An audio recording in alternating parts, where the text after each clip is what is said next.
Bonjour à tous et bienvenue sur notre chaîne YouTube, la chaîne de Ligne Droite. Je vous invite à vous abonner à cette chaîne, à aimer, à partager, à commenter ces vidéos. C'est très important pour notre référencement et c'est une manière de nous soutenir. Merci à vous tous. Les pays européens ont opéré un véritable changement de stratégie vis-à-vis de l'Ukraine depuis à peu près une semaine. Jusqu'à maintenant, ils s'étaient contentés de livrer des armes légères, des armes défensives pour soutenir la résistance ukrainienne. Mais depuis, la France a annoncé en début de semaine dernière qu'elle allait livrer 12 canons César, des milliers d'obus ainsi que des missiles Milan. Ce sont donc des armes lourdes et offensives. L'Allemagne a annoncé, elle, mardi 26 avril, qu'elle allait autoriser la livraison de blindés de type Guépard à l'Ukraine. Les États-Unis ont annoncé, eux, lundi, une nouvelle aide militaire pour l'Ukraine de 700 millions de dollars, ce qui porte leur assistance à 3,4 milliards en tout. Le pays fournit le plus gros de l'aide militaire internationale. Il envoie désormais également des armes lourdes pour contrer les forces russes, comme des obusiers et leurs véhicules. Donc 144 000 obus, 121 drones suicides, Phoenix, Ghost, voilà, parmi d'autres. Et le 13 avril, déjà, donc un petit peu avant, la Maison-Blanche avait déjà annoncé une aide incluant des véhicules blindés, de l'artillerie et des hélicoptères, ainsi que 1400 systèmes anti-aériens Stinger. Alors, et j'oublie, 5000 missiles anti-chars Javelin. Alors moi, je n'y connais pas grand-chose, mais évidemment, nos invités, après, vont pouvoir revenir sur toutes ces armes. Les Américains ont aussi incité les pays d'Europe de l'Est à livrer l'Ukraine. Notamment, on sait, selon les médias allemands, que l'Estonie et la République tchèque pourraient envoyer certaines de leurs armes en Ukraine, dont des obusiers, des véhicules blindés de transport de troupes.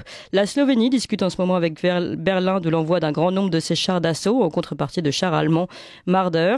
La Pologne, quant à elle, recevrait des chars britanniques en remplacement des T-72 soviétiques qu'elle devrait envoyer à Kiev. Voilà, ça c'est une information du Daily Telegraph. Voilà donc des armes lourdes, des armes offensives, comme je l'ai dit, et qui nécessitent pour la plupart une formation.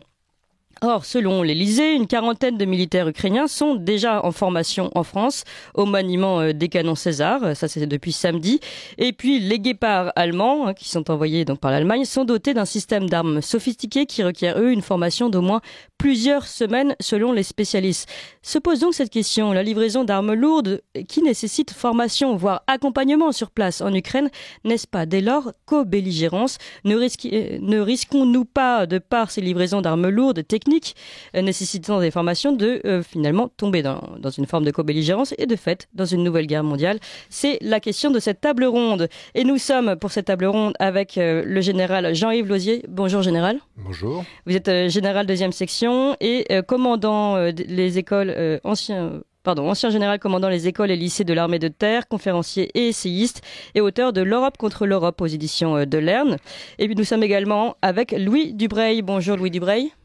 Bonjour. Vous êtes journaliste au magazine Conflit.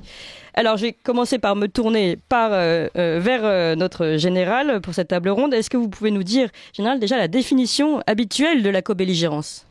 En fait, c'est une notion un peu compliquée parce qu'en réalité, elle a commencé au moment de la Seconde Guerre mondiale. Jusqu'à la Seconde Guerre mondiale, on n'avait pas véritablement cette notion de co-belligérance. On était soit alliés, soit on ne l'était pas. En fait, c'est né d'abord avec le pacte germano-soviétique qui était un pacte défensif, le pacte Molotov-Ribbentrop. Et en fait, quand ils ont dépecé la Pologne et attaqué la Pologne, ils étaient dans une forme, c'est l'expression qu'ils avaient utilisée d'ailleurs, de co-belligérance. On a retrouvé un peu la même notion avec la Finlande, qui avait été attaquée par la Russie, qui s'était alliée avec l'Allemagne. L'Angleterre avait déclaré la guerre à la Finlande en 1941, mais finalement, la Finlande s'est retrouvée avec les Alliés à la fin de la guerre. Tout ça avait fait que la Finlande était considérée comme co-belligérante, même si elle s'était engagée de façon beaucoup plus active, puisqu'elle avait envoyé des soldats, elle avait bloqué en partie la marine soviétique, elle avait participé à des combats au sein d'unités allemandes avec les SS finlandais, mais elle s'était toujours refusée à aller plus loin. Donc la co-belligérance, si vous voulez, c'est une notion qui veut pas dire qu'on est en guerre. Donc aujourd'hui, si je reprends ces exemples historiques, on ne peut pas dire qu'on soit dans la co-belligérance. En revanche, on est dans la théorie du cliquet. C'est-à-dire que, vous voyez, depuis que la Russie a déclaré la guerre, enfin, elle n'a même pas déclaré la guerre sur le plan juridique. Oui. Ouais, depuis que la Russie est entrée en Ukraine, envahi l'Ukraine, en fait, on est dans un cliquet supplémentaire. Et vous savez, la théorie du cliquet, c'est que on va toujours dans un coin, dans un sens plus serré, et on revient jamais en arrière, sauf à tout lâcher. Or, la Russie, à partir du moment où elle a envahi l'Ukraine, ne voudra pas tout lâcher. Oui, ce que vous voulez dire, c'est un cliquet militaire, c'est-à-dire on va toujours plus loin dans une tension militaire. Parce que ça peut être arrangé du point de vue diplomatique, par exemple, avec des... Non, justement, c'est ça tout l'enjeu. C'est-à-dire que cette théorie du cliquet, elle est à la fois militaire et diplomatique. Aujourd'hui, on le voit bien, il n'y a pas de négociation, ou les négociations sont extrêmement tordues. Je pense, si vous voulez, alors si on change un peu de sujet, mon analyse, c'est que les Russes attendent un geste des Américains. Les Russes se voient comme une superpuissance, et donc ils voudraient que la superpuissance rivale vienne jouer un peu les intermédiaires. Alors, c'est pas ce que font les Américains. Je ne suis pas sûr d'ailleurs que les Russes soient exactement dans cette attente, mais c'est comme ça que je l'analyse. D'accord. Je me tourne vers Louis Dubrel pour revenir sur notre question du jour, cette forme de co-belligérance. J'ai cité un certain nombre d'armes qui sont des armes clairement là lourdes, offensives, et donc je le précisais, qui nécessitent une formation. Est-ce que cette question de formation et d'accompagnement autour de l'arme, finalement, ne nous fait pas rentrer, même si officiellement, légalement, nous ne sommes pas en co-belligérance, mais à partir du moment où nous envoyons aussi des hommes pour la formation des autres hommes ukrainiens, enfin des soldats ukrainiens, est-ce que ce n'est toujours pas une co-belligérance ? Non, je ne pense pas que ce soit une co-belligérance. C'est sûr que c'est une implication dans le conflit, mais on ne peut pas très franchement parler de co-belligérance. En fait, ce qui est très impressionnant pour l'instant dans ces aides, c'est surtout la taille des aides. Biden a parlé de 33 milliards en tout, dont 20 milliards dédiés spécifiquement à l'Ukraine, ce qui fait environ 10 milliards pour l'armement. C'est des niveaux qu'on n'a jamais vus depuis la guerre du Kippour en 73. Et qui maintiennent, c'est sûr, un certain niveau de tension, sachant qu'il y a aussi en fait toute une guerre de rhétorique. Je pense qu'on aura l'occasion d'en parler au niveau de ce terme de guerre mondiale qui a été utilisé par Serge Lavrov dans une interview le 25 avril. En fait, c'est aussi une guerre de rhétorique. Pourquoi il fait ces annonces ? Parce qu'il s'adresse directement aux États-Unis, tout particulièrement au secrétaire américain de la Défense, Lloyd Austin, qui était en Ukraine à ce moment-là, et qui annonçait justement l'augmentation des aides de défense à l'Ukraine. Je ne pense pas qu'on puisse parler de co-belligérance pour la France, mais il y a une vraie guerre de rhétorique, et les Russes, qui ne possèdent pas beaucoup de cartes pour faire pression sur l'Europe, utilisent régulièrement la carte nucléaire. Oui, et si on revient à cette théorie du cliquet, donc si j'ai bien compris, de monter en tension et du fait qu'on ne pourra pas résorber le conflit autrement que dans le terrain dans lequel nous sommes déjà lancés, est-ce que cela veut dire finalement, général, qu'on risque d'aller plus loin ? Finalement, on s'est déjà embarqué, on a déjà mis le doigt dans un engrenage qui va forcément nous embarquer plus loin. En fait, comme j'avais montré dans l'essai que j'ai écrit, je crois beaucoup au temps long de l'histoire. Si vous voulez, les Russes ont toujours été fascinés à la fois par l'Europe et en même temps extrêmement méfiants vis-à-vis de l'Europe. C'était déjà vrai sous Ivan le Terrible, avec Pierre le Grand, Catherine II de Russie, etc., etc. En fait, les Russes sont dans une espèce de paranoïa permanente. Ils ont toujours l'impression, et évidemment, nous, on a du mal à le comprendre, mais ils ont toujours l'impression qu'ils sont en position de fragilité stratégique et qu'à tout moment, ils peuvent se faire attaquer. Vous savez, ils ont de quoi le penser. C'était vrai du temps des Polonais, parce qu'on présente souvent les Polonais comme les victimes des Russes, mais les Russes avaient été, il y a très longtemps, aussi envahis par les Polonais. N'oublions pas l'invasion de Napoléon Ier, qui est quand même entré dans Moscou. N'oublions pas la Seconde Guerre mondiale. Et donc les Russes ont depuis, mais les Soviétiques c'était déjà aussi leur cas, ont toujours une espèce de paranoïa vis-à-vis de l'Europe et vis-à-vis de l'OTAN, vis-à-vis des États-Unis. Ils se pensent menacés. Et donc, quand on entre dans leur périmètre proche, ils sont dans une position d'autodéfense. Et donc, cette théorie du cliquet, si vous voulez, ne fait que s'accentuer. Parce que les déclarations auxquelles on vient de faire allusion à l'instant montrent bien, si vous voulez, qu'il y a une espèce de surenchère. Et alors, vous savez, selon la vieille expression, retenez-moi ou je vais faire un malheur, sauf qu'à force, on va pas retenir les gens et un malheur peut intervenir. Oui, et là, vous faites bien d'utiliser cette expression assez simple. Oui, en effet, on n'a pas l'impression non plus que les États-Unis ou que l'Union européenne se retiennent même non seulement dans les envois d'armes, mais également dans les paroles. Et on va revenir à ce sujet. Il est 8h01, on fait un rapide point sur les informations avec Emmanuel Noël. Les Russes ont lancé l'assaut sur le complexe métallurgique d'Azovstal, dernière poche de résistance à Mariupol, où des résistants ukrainiens sont toujours retranchés.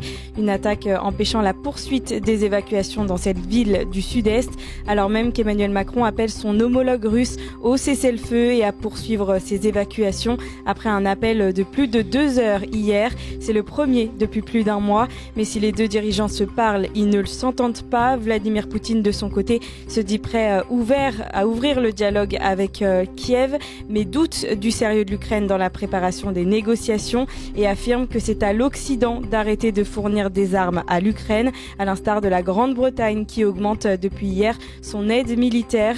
Boris Johnson annonce une aide supplémentaire de 357 millions d'euros, ainsi que des livraisons de radars et de drones de défense. La France insoumise s'impatiente et prévient les socialistes qu'il ne reste plus que quelques heures pour signer un accord. Oui, les discussions continuent, mais cette possible alliance pourrait ne pas voir le jour si les socialistes ne se décident pas aujourd'hui. Les deux partis concurrents jusqu'à présent cherchent encore des compromis sur l'attribution de certaines circonscriptions et la question européenne notamment. Mais cette possible future alliance n'est pas du goût de tous. L'ancien Premier ministre Bernard Cazeneuve quittera le parti en cas d'accord. Les communistes, eux, rejoignent la France Insoumise et la nouvelle Union populaire écologique et sociale. L'accord a été signé hier en fin d'après-midi avec 120 voix pour et 25 contre. 50 circonscriptions devraient être réservées aux candidats communistes selon un responsable du parti. Yann Brossat, porte-parole du Parti communiste français, parle d'un accord utile mais pas unanime sur France Info hier. Notre objectif, c'est de faire en sorte qu'on ait demain une majorité de gauche qui nous permette de renouer avec des réformes heureuses après les longues années de souffrance que nous avons vécues. Sur l'essentiel, oui, nous sommes d'accord, notamment sur les enjeux du pouvoir d'achat, l'enjeu du départ à la retraite à 60 ans. Après, ça n'enlève rien au fait que sur un certain nombre d'autres questions, chacun garde ses convictions. Nous aurons demain un groupe à l'Assemblée nationale qui nous permettra d'exprimer ses convictions, sans pour autant que tout le monde pense exactement la même chose sur tous les sujets. Mais sur l'essentiel, nous sommes rassemblés, ce serait une politique qui changerait la vie de millions de nos concitoyens. Yann Brossat, porte-parole du Parti communiste français, qui n'est pas opposé à l'idée de voir Jean-Luc Mélenchon nommé Premier ministre en cas de majorité. Le parti Reconquête, lui, investira 550 candidats pour ces législatives. Dans un communiqué, il déplore le refus du Rassemblement national et des Républicains d'investir des candidats communs à droite. Les suites des violences du 1er mai, la femme de 38 ans suspectée d'avoir commis des violences sur un pompier de Paris lors de la manifestation de dimanche est jugée en comparution immédiate par le tribunal correctionnel de Paris aujourd'hui. 3 autres suspects ont été placés sous contrôle judiciaire en attendant leur procès en juin et en mai. Hier, 7 personnes étaient appelées à comparaître et près d'une 50aine d'autres étaient toujours en garde à vue. L'OMS tire la sonnette d'alarme sur l'obésité. Oui, l'Organisation mondiale de la santé n'hésite pas à employer le mot d'épidémie de surpoids dans un rapport sorti hier. Les cas d'obésité ont explosé depuis le début de l'épidémie de Covid. Cette maladie est responsable de plus d'1 200 000 de décès par an. Près d'un adulte sur 4 est obèse en Europe. L'Allemagne, l'Autriche et la Suisse s'en sortent mieux que les autres pays. La France, elle, se situe dans la moyenne. Un peu de sport justement avec la 18e défaite de Gaël Monfils face au numéro 1 mondial. Oui, Novak Djokovic reste sa bête noire. 18e défaite d'affilée pour lui face aux Serbes lors du Masters 1000 de Madrid hier.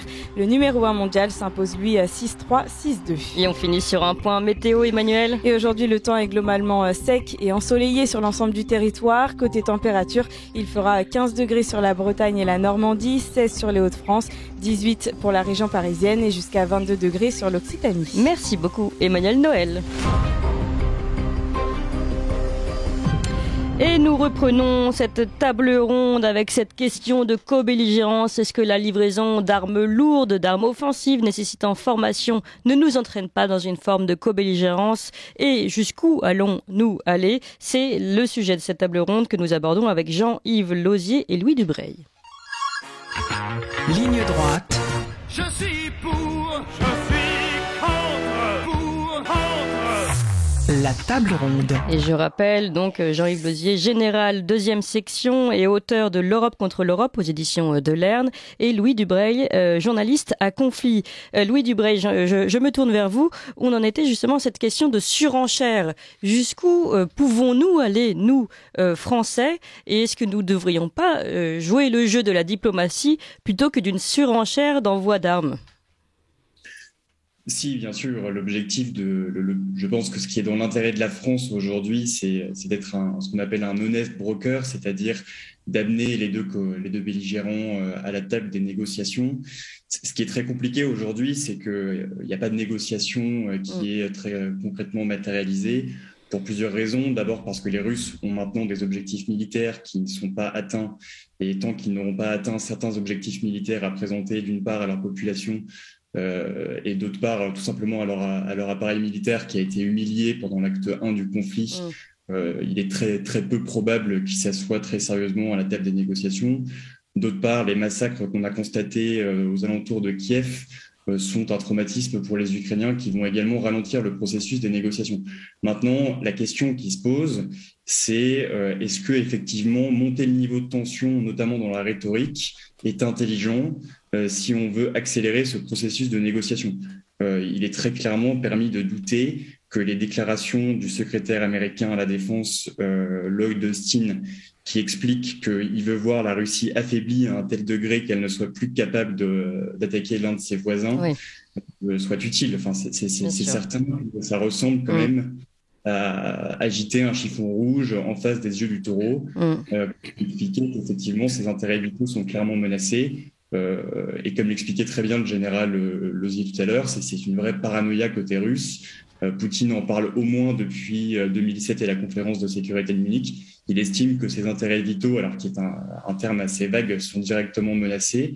Et donc, il monte le niveau de tension et parle d'utiliser une arme nucléaire tactique, par exemple.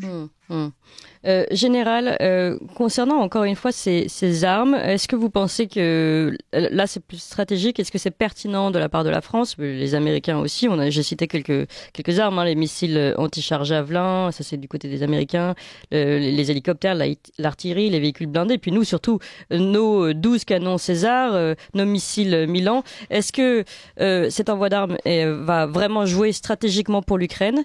À quel point? Et en termes de stratégie, qu'est-ce que ça peut changer sur le terrain? Alors oui, bien sûr. À partir du moment où on va leur donner des armes, ils vont être plus efficaces sur le plan opérationnel. Il n'y a qu'à voir d'ailleurs avec les missiles Stinger les pertes qu'ils ont causées aux hélicoptères ou aux avions russes. Il y a à voir aussi lorsqu'ils ont coulé le navire russe. Qui manifestement s'était approché trop près des côtes. Donc en fait, ils arrivent à porter des coups importants. D'autant que, si vous voulez, sur le plan tactique, on a du mal à comprendre comment les Russes ont voulu envahir un pays avec un rapport de force qui ne leur était pas favorable. C'est-à-dire, en fait, ils sont à 200 000 personnes. Il faudrait un rapport de force au moins de 3 contre 1 dans une offensive, ce qu'ils pourraient se permettre, d'ailleurs, compte tenu de l'effectif de l'armée russe, mais qu'ils n'ont pas fait. Et peut-être parce qu'il y a une erreur d'appréciation dès le départ sur la résistance, le degré de résistance des Ukrainiens.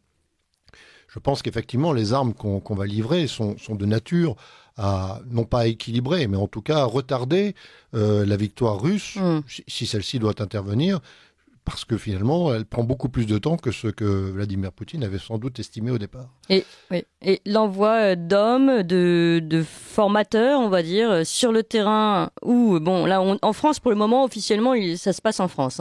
Mais pour d'autres, j'ai cru comprendre que les accompagnateurs, les formateurs allaient en Ukraine.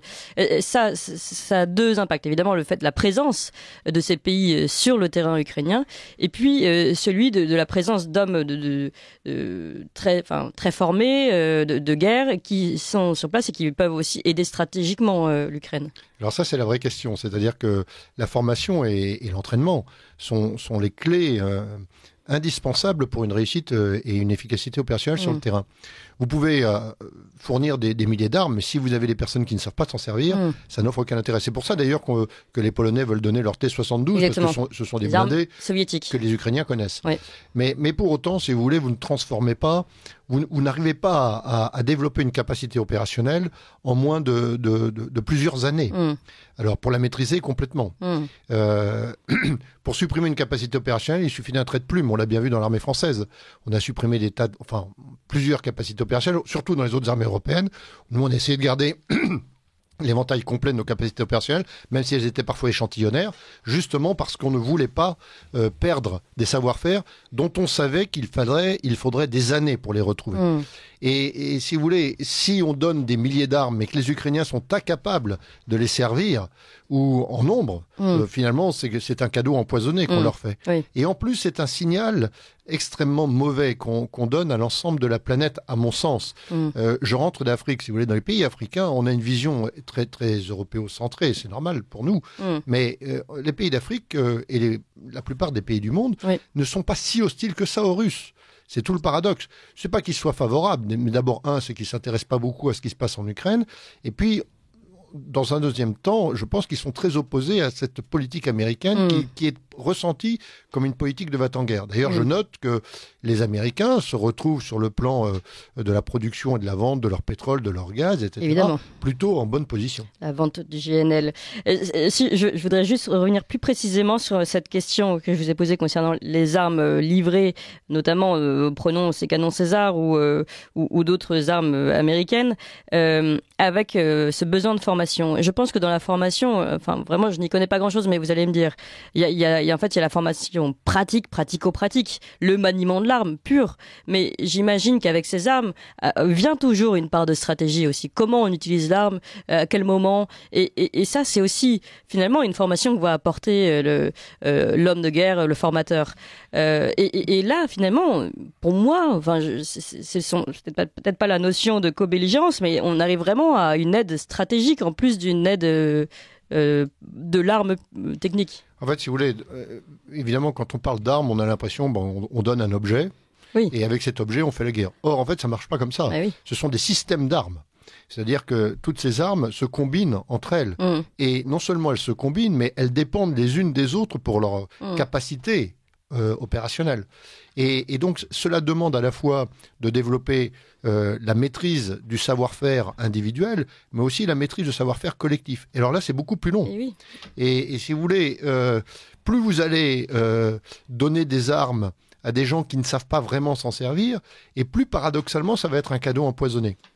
Ça ne veut pas dire qu'il ne faut pas le faire, parce qu'évidemment, il vaut mieux avoir des armes que ne pas en avoir. Mais, sauf si vous prenez la tête de cette armée, d'une certaine façon. Mais la tête, si vous avez des personnes qui sont envoyées, des généraux qui arrivent et qui expliquent comment utiliser une arme, non seulement de façon pratique, mais comme vous le dites, de façon collective, exactement, avec une stratégie plus collective, plus globale. Ça, on le fera pas. Je pense pas qu'on mette, selon la vieille expression anglo-saxonne, des bottes sur le terrain.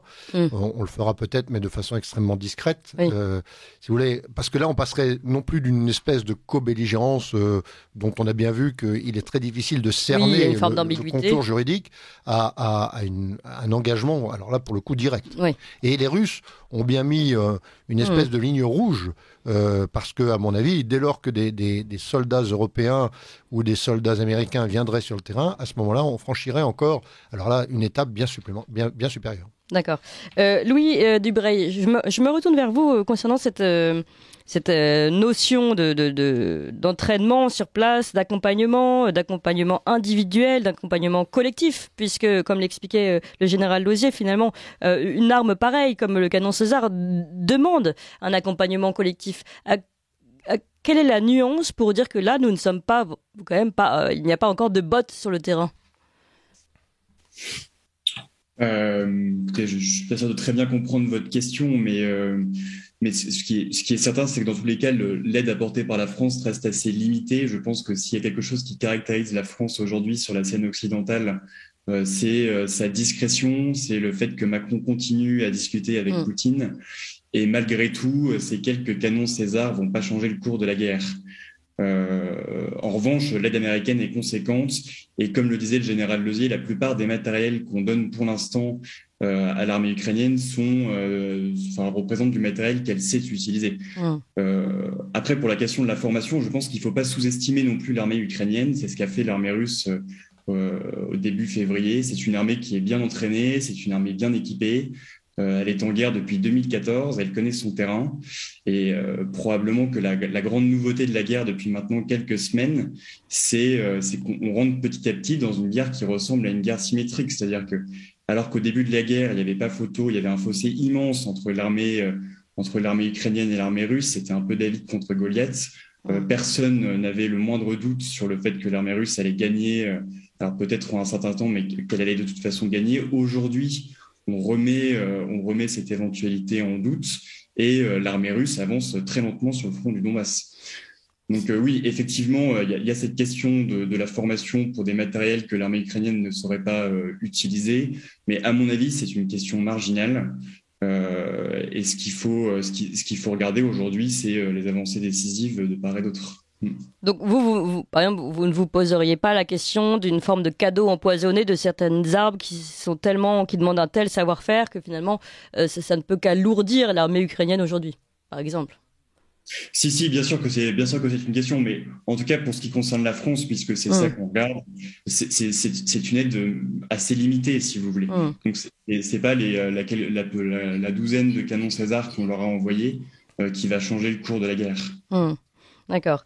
Général Lauzier, pour revenir, donc si on se reprend, on sort un petit peu de cette co-belligérance, cette question de formation, si on reprend un point de vue un petit peu plus global sur cette crise de guerre, agression russe en Ukraine.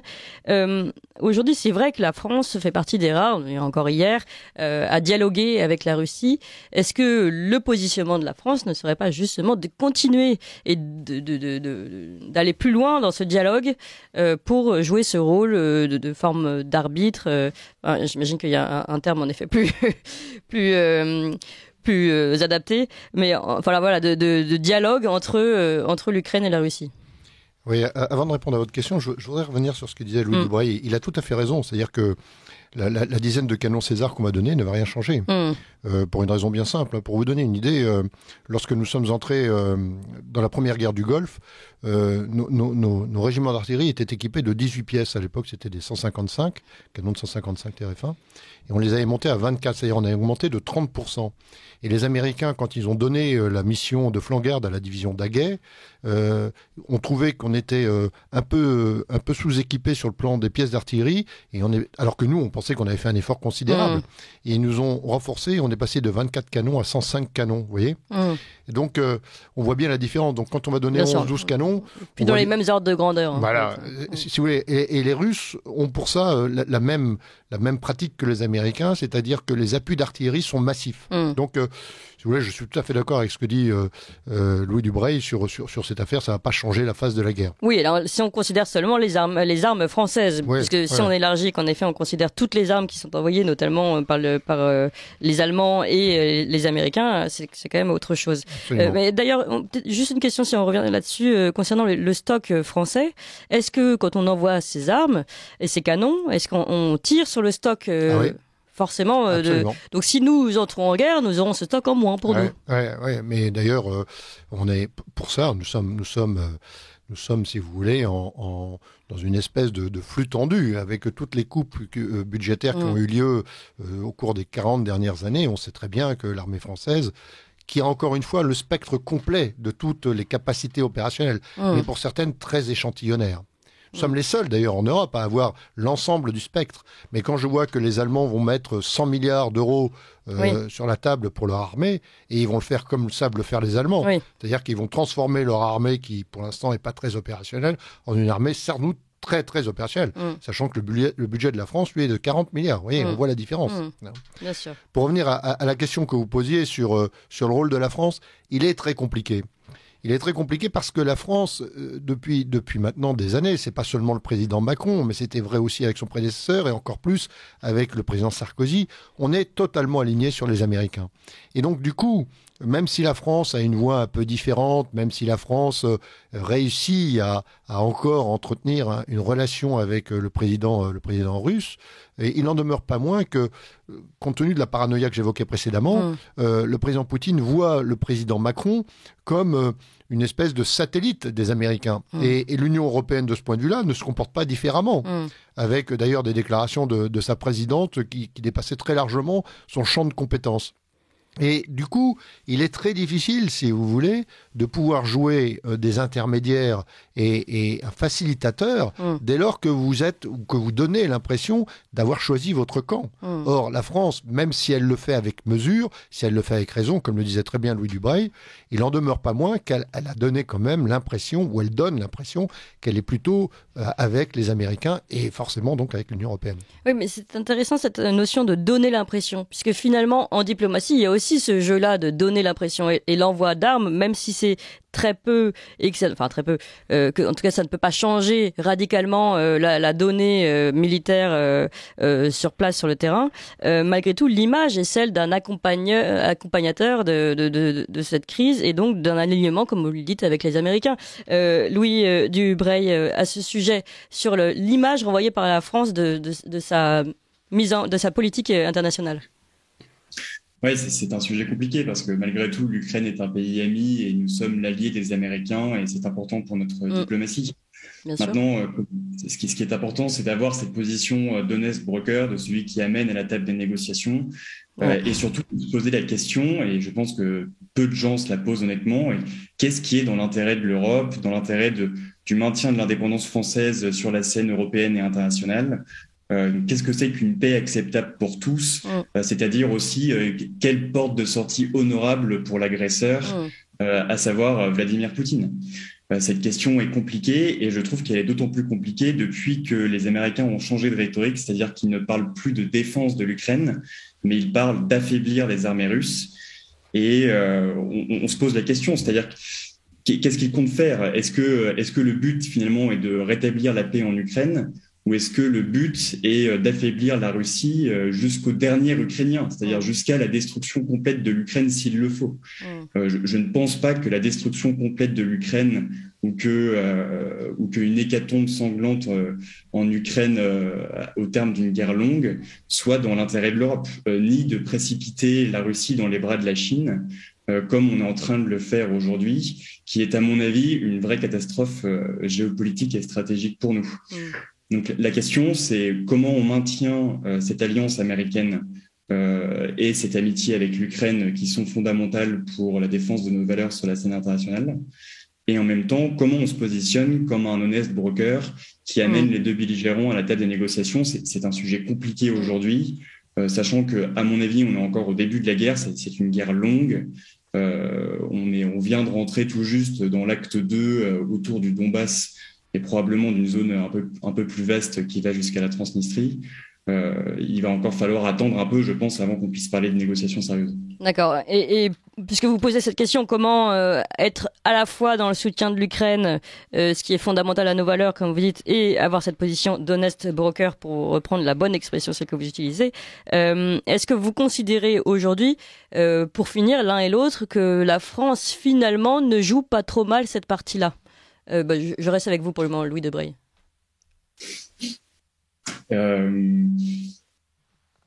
Oui, moi je pense que le président Macron a plutôt bien géré la situation. On peut le mettre à son actif. Il garde une certaine forme de discrétion. Il a le mérite de garder le contact directement avec le Kremlin. On a vu d'ailleurs pour sa réélection qu'il a été félicité à la fois par le président ukrainien et par le président russe, ce qui marque que les échanges diplomatiques n'ont pas été coupés avec l'un comme avec l'autre, ce qui est important, parce que finalement l'intérêt de la diplomatie, c'est pas de parler avec ses amis, mais c'est surtout de parler avec ses ennemis, ce qu'on ne fait pas assez souvent, et là, visiblement, on continue à le faire. Maintenant, je pense que c'est compliqué de dire est-ce que la France s'est bien positionnée ou pas aujourd'hui, sachant qu'on est au début de la guerre. Je pense qu'il faut attendre encore un peu. Est-ce qu'on va réussir à maintenir ce niveau d'indépendance, à maintenir un dialogue singulier au sein de la scène européenne, et surtout à sortir du sentimentalisme permanent et de la surenchère qui augmente le niveau de tension. Donc voilà, je pense c'est ce qu'il va falloir observer. Il va aussi falloir observer comment en fait les troupes russes évoluent sur le terrain, parce que finalement, comme l'acte 1 a été une grosse défaite pour Poutine, si vous voulez, l'armée russe a été humiliée, notamment autour de Kiev. Maintenant, ce qu'il va falloir observer pendant l'acte 2, c'est si l'armée russe va avoir des réussites sur le terrain, parce que c'est nécessaire pour Poutine pour maintenir un niveau de d'exigence. etc. Oui. Donc, si Poutine n'a pas de réussite sur le terrain, le niveau de tension va augmenter et c'est à ce moment-là qu'il va falloir observer attentivement la diplomatie française. D'accord. Général Lauzier, même question pour ce mot de la fin autour de cette table ronde. Est-ce que vous considérez que la France, finalement, aujourd'hui, avec tout ce qu'on a dit, la définition de co-belligérance, de diplomatie, est-ce qu'aujourd'hui, vous trouvez que finalement, elle n'est pas si mal positionnée dans ce rôle et de soutien à une Ukraine agressée et de honnête broker, de facilitateur, d'intermédiaire? Je serais plus réservé que Louis Dubreuil là-dessus. D'abord parce que je ne crois pas que nous soyons les amis des Ukrainiens. D'ailleurs, il n'y a pas d'amis en diplomatie. Comme le disait très bien Lord Palmerston, il disait les grands pays n'ont pas d'amis, ils n'ont que des intérêts permanents. Et alors ça peut paraître cynique. Si vous voulez, il ne faut pas confondre la morale individuelle et la diplomatie. Ça n'a rien à voir. Dans la diplomatie, comme le disait très bien Louis Dubreuil, d'ailleurs, on fait de la diplomatie, on négocie avec ses ennemis, on négocie pas avec ses amis. Mais pour autant, si vous voulez, quels sont les intérêts de la France ? Et suite au livre que j'ai écrit, les intérêts de l'Europe, si vous voulez, je ne sais pas ce que c'est que l'Europe de ce point de vue-là. Hein. On voit bien d'ailleurs à travers les déclarations des uns et des autres que les intérêts sont d'abord des intérêts nationaux, en dehors de la présidente de la Commission européenne qui s'imagine ou qui veut jouer un rôle qui dépasse très largement ses compétences. Et croyez-moi bien que si ça s'était passé du temps du général de Gaulle, ça n'aurait pas duré 5 minutes. Donc, du coup, si vous voulez, est-ce que la France joue bien son rôle ? Oui, de ce point de vue-là, la France a réussi à maintenir le lien avec le président russe. Mais pour quel bénéfice ? Pour quel effet ? Finalement, est-ce que Vladimir Poutine est venu à une table des négociations en se réclamant de l'influence française ? Pas le moins du monde, si vous voulez. Donc, pour l'instant, on ne peut pas dire que ce soit très efficace. Et c'est d'autant moins efficace que, vous savez, pour faire la guerre, et à mon avis, c'est l'une des raisons pour lesquelles les Russes sont englués, il faut d'abord des buts de guerre, et il faut intervenir massivement. Les Américains, d'ailleurs, l'ont appris à leurs dépens pendant la guerre du Vietnam. Ils n'avaient pas réellement de but de guerre et ils sont intervenus de façon très progressive. À la guerre, si vous n'intervenez pas de façon massive et si vous n'avez pas des buts de guerre clairement définis, eh bien, vous vous enlisez. Et on l'a bien vu avec les Russes qui ont commencé par attaquer par le nord, puis qui ont basculé leurs efforts vers l'est, et puis qui maintenant sont vers l'est et vers le sud. On sent bien, si vous voulez, que à la fois sur le plan tactique et sur le plan stratégique, les buts de guerre sont pas très bien connus. Je suis même pas sûr qu'ils soient clairement définis dans la tête du président Poutine. Et ensuite, ils sont intervenus de façon progressive, de façon de plus en plus forte. On l'a bien vu avec les bombardements. Au début, ils respectaient ou tentaient de respecter un peu les villes. Et puis finalement, ils ont commencé à les bombarder de façon outrancière. Alors, en conclusion, si vous voulez, de cette question, j'imagine, si vous voulez, que le président Macron, et c'est très difficile, c'est pas une critique, c'est plutôt un constat, le président Macron fait du mieux qu'il peut, mais étant extrêmement marqué à la fois par l'alliance avec otanienne, on va dire, et son alignement sur les États-Unis d'Amérique, eh bien, sa voix porte moins que s'il avait été un peu comme Jacques Chirac au moment de la guerre du Golfe, avait pris une position extrêmement différente. Donc, dans le tableau militaire aujourd'hui, puisqu'on revient à cette idée d'impression, d'image aussi que l'on renvoie, finalement, la couleur de la France n'est pas marquée comme étant différente de la couleur américaine ou européenne. En tout cas, pas assez. Merci beaucoup à vous deux. Merci Général Lauzier, général de 2e section et auteur de ce livre que vous citiez, que je recite, L'Europe contre l'Europe aux éditions de l'Erne. Et merci à vous, Louis Dubreuil, journaliste à Conflit. Vous appréciez cette émission ? Alors aidez Radio Courtoisie à en produire d'autres en indépendance totale. Rendez-vous sur soutenir.radiocourtoisie.fr. Merci d'avance.